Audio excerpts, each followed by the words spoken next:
Oh, well, unfortunately, this is the last video that you're going to get from us, and we want to thank you on behalf of Andi and myself for hanging out with us this week. Happy Thursday. Cheers to you, buddy.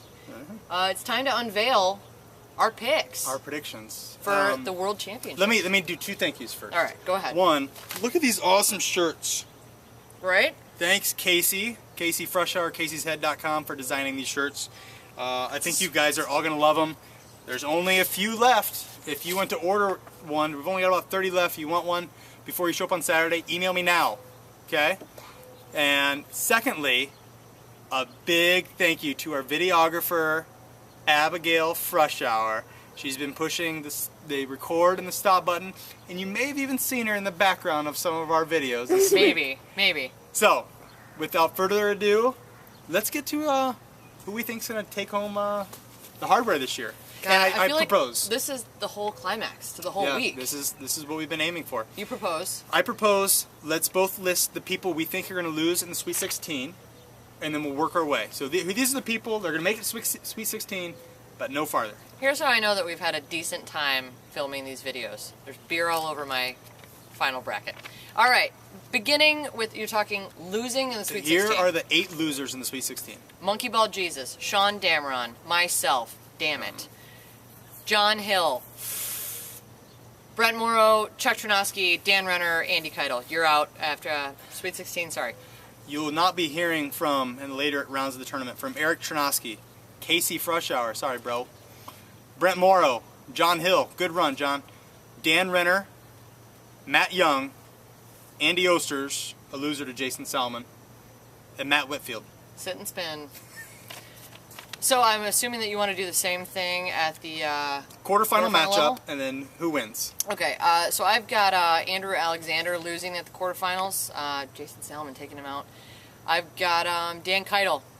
You're out early, buddy. Who beats him? That's what we want to know. Who's getting? Keith Hagen is going to take him out. All right. I've got Carp, your dad, losing to you.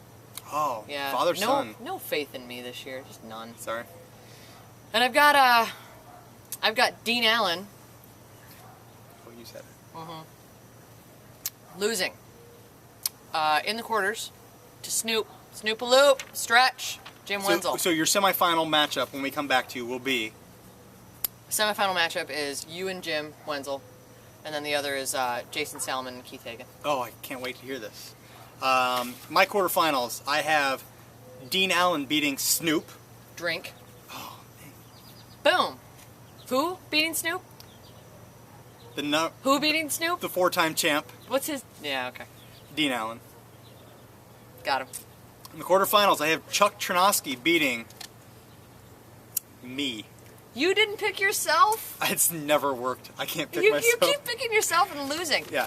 Chuck T, he's a great player. Okay. I'm trying to build some karma here. All right. Chuck T will get me. I have Keith Hagen beating Dan Keitel. Another good run for Dan, but I think it might be Keith's year.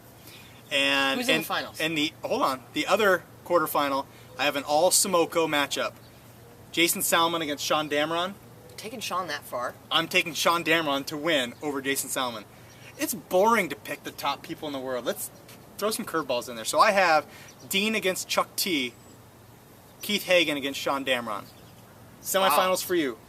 Name it. Salmon takes down Hagen in the semi to make the final.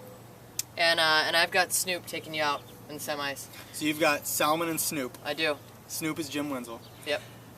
I have Chuck T losing in the semifinal to Dean Allen.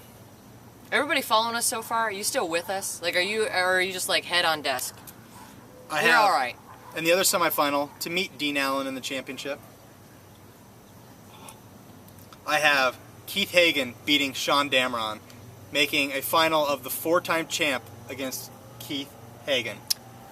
Wow. That I would love to see that. I would love to see that. So my final is obviously Salmon and Jim Wenzel. I took Salmon to lose. Snoop winning the whole Bring thing? your green hat, Snoop. Snoop-a-loop. Jim Wenzel, I think... Why is he bringing a green hat? Have you seen Old School? Can you please just, like, the 2 brain cells that are fighting inside of your brain, let them remember some movie quotes. So I think actually Jim has a really good chance, and because I watched him play at Mason and really was intrigued by, one, his release point, which is approximately 4 feet higher than any other player in the field. He is at least 8 feet tall. I mean, like, when he releases, he's releasing from where your shoulder is. That, when the ball's, it's like a viper onto the rack. Just basketball players, the taller you are, the easier it is to shoot. Preach into the choir. I mean, There's some math I'm 5'8". there. Yeah. I'm 5'8". I know what you're talking about. So you're really 5'6"? Basically. Okay. Okay, so Do you have Snoop so I've got Snoop winning.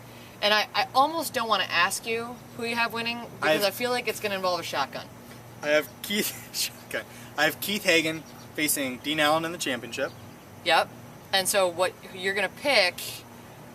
I'm never right on these things. Uh-huh. So I've never picked a winner. I've never picked a winner, and I kind of hope I don't continue, because I have Dean Allen winning his 5th title over Keith Hagen. You know what I want to do? I want to say... That's a reverse jinx. I want to say... reverse jinx. I was just going to say... Yeah. What I want to do is make some sort of proclamation that, like, if Dean Allen wins, I will do X. No. What should that be? It cannot involve reversal of fortune. It cannot involve removal of clothing. Those are my two. I'll hit you again. Bug. Those are my two stipulations. Should it be a keg stand? If Dean Allen wins, Andi Osters. I'll do 20 seconds. I'll do it. If Dean Allen wins, at the end of the day, which is, we all know I kind of slink off into the sunset here. I think if Keith Hagen wins, he will voluntarily do that. Just as a celebratory gesture. Listen, it's been a pleasure, and I think that we've picked some decent guys. I think that we, boy, it's going to be a bloodbath. There's no question about it. Want to thank Windy Rush, Frushour Resorts for keeping us. Want to thank your wife, probably. That'd be a good idea, I think, at this point. To thank her for being supportive, and she's crazy supportive of all of our Monkeyball hijinks. Their entire den is just filled with T-shirts right now. Just T-shirts, boxes and boxes of T-shirts. Be that as it may, there are still spots available. Come join us. Come play. We have a number of spots available. Even though we've all filled out our brackets and we think that we've got a winner picked, there could be a sleeper out there that we don't even know exists. You might play this in your backyard every other day and just not know that it's actually called Monkeyball and we have this tournament. Come, win. It's fun. We'd love to have you. We'll see you in 2 days. We're excited. MB7, less than 48 hours away. Step your game up.